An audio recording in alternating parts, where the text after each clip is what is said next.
Well, a reboot of Anaconda is coming out soon, so I thought now's a good time to revisit the original.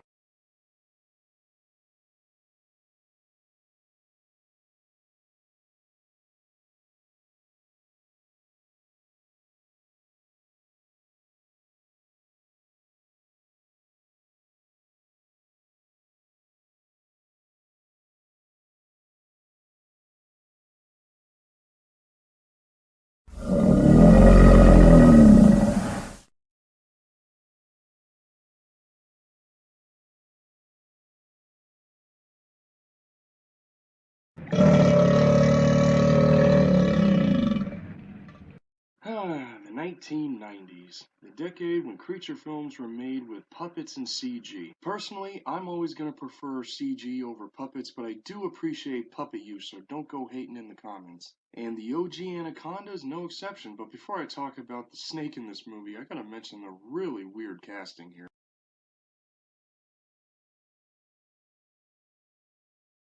Even as a teen, I always found the casting just really off. Having actors in this known for comedies at the time is good and all, but still. Even watching this now for this review, I still find it really weird. There's not really much to say about the people in this movie, other than the fact that they're likable enough, except for this British dude and the snake poacher played by Jon Voight, who are mostly assholes throughout the entire movie.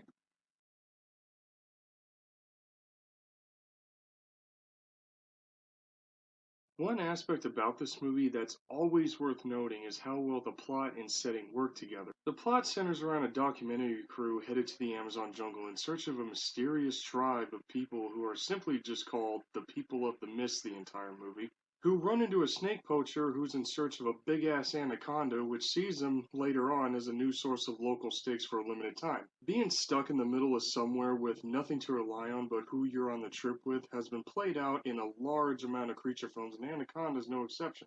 But it still works really well in this. I also love the fact that this movie was actually filmed in the Brazilian jungle, which is another big plus, making everything in this movie feel more real.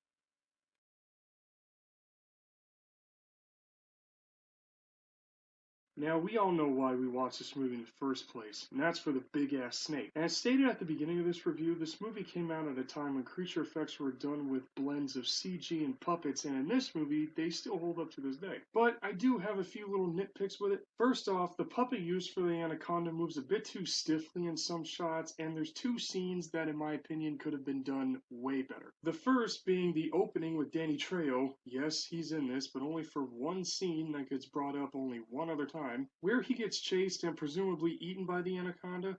The movie should have just shown the snake right off the bat, since the movie straight up talks about anacondas, but instead the movie takes the Jaws route and doesn't show the snake, which is just a little weird to me. And the second scene being where the snake kills a Black Panther. And the way it does it is that it just wraps around the snake and kills it, and there's a bunch of shaky cam everywhere. Now, I feel like the scene should have been better with both animals fighting and then have the snake kill the panther at the end. But other than that, the anaconda looks and feels like a real animal throughout the course of the movie.